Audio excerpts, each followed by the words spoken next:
morning, friends. How are you today? Well, let me tell you a little story. I remember when I was looking for a company to perform my internship, I went to three different companies. So I went to the first one, and then the receptionist told me to wait for the manager, for he's the one in charge of recruiting new training in the company. So after some few hours, I was tired of waiting for him. I went to this second company, and there it is the attendant who received me. And then he told me that I have to wait for the boss of the company because he has no power to attend me.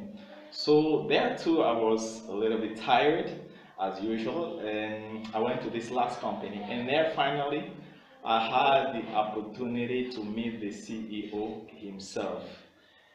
And unfortunately, he told me to go to the administrator's office because he's the one in charge of recruiting new trainees. Well, guys, so how was my story?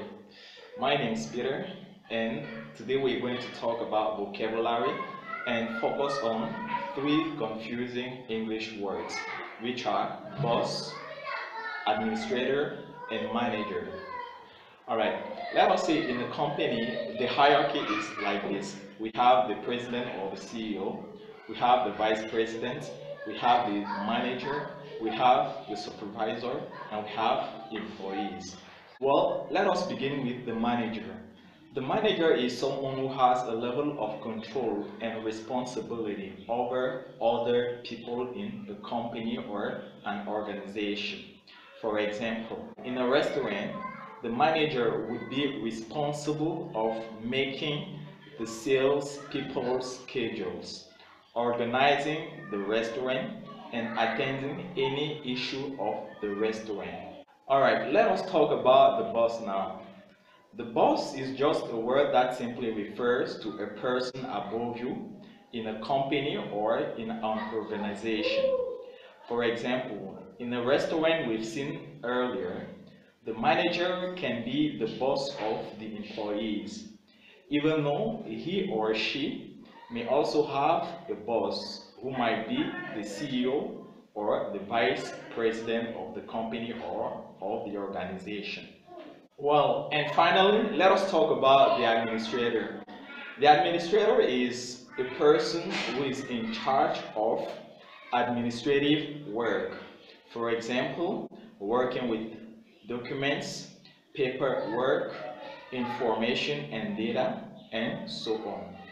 But an administrator can also be a manager when he or she is the leader of a team of workers.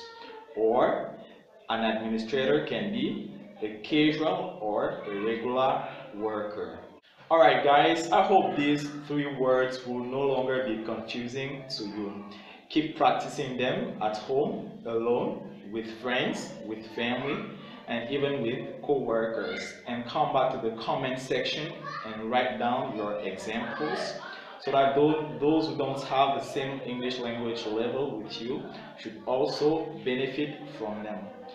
And guys, in the next class, we will continue with the English grammar and we'll tackle the past simple tense, which is also a very simple and important English tense. Till then, take care. Bye-bye.